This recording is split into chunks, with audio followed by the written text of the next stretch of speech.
కొమ్మరి ఏం చేస్తుంటాడంటే ఇంత ముద్ద తొక్కేసి ఆ ముద్దను చేసిన తర్వాత ఇంకో ముద్ద దగ్గరికి వెళ్ళడు. మట్టి అంతా ఒక ముద్దలాగా చేసి ఆ ముద్దలో ఎంత భాగం కావాలో ఏ పనిముట్టుకు ఆ పనిముట్టు చేస్తాడు. ఈ పనిముట్టు అనుకున్నాడు, ఆ పనిముట్టు చేస్తాడు. ఇంకో పనిముట్టు అనుకుంటే ఆ పనిముట్టు చేస్తాడు. లేదంటే తన మనసులో ఇంకేదైనా అనిపించింది అనుకోండి, ఆ పనిముట్టు అప్పటికప్పుడే చిత్రీకరిస్తాడు.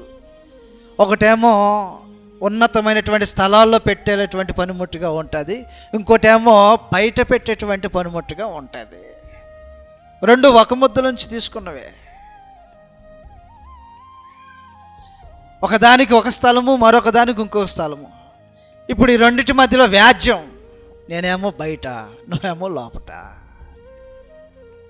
ఎవరిక చేసినాడు అలాగ చేశాడు, ఏం చేద్దాం? రూపించిన వాడు దేవుడు.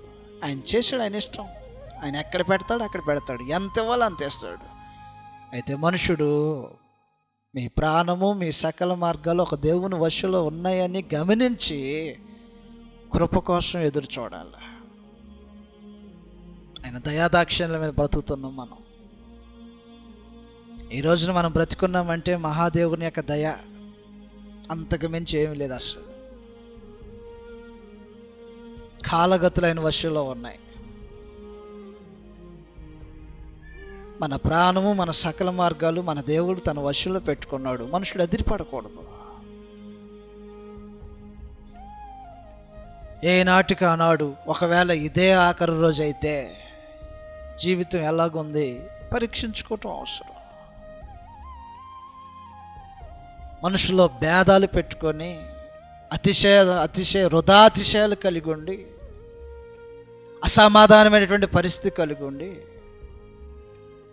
ఒక నరుడితోనే సమాధాన పడలేనటువంటి పరిస్థితిలో ఉంటే దేవునితో ఎలాగో సమాధాన పడతాడు? ప్రేమ లేనటువంటి వారంగా బ్రతుకుతూ, ఒకవేళ నిన్నటి రాత్రే దేవుడు మన ప్రాణాన్ని అడిగేస్తే నువ్వు దేవుని సమ్ముఖాన్ని నిలబడినప్పుడు ఏ పరిస్థితిలో నిలబడి ఉంటావో జాగ్రత్త. అడగలడం లేదా? ఆయన ఎవరి ప్రాణాన్ని అయినా అడగలడం లేడా? మేము ధనవంతులం, మా పరిధి ఎంత ఉంటుంది? ఎవడు తన ధనాన్ని పెట్టి తన ఆయుష్కాలాన్ని పెంచుకోలేడు. అందువల్ల దయతో ఆలోచించేయండి. దేవుడు మాత్రం అన్యాయం చేయాల.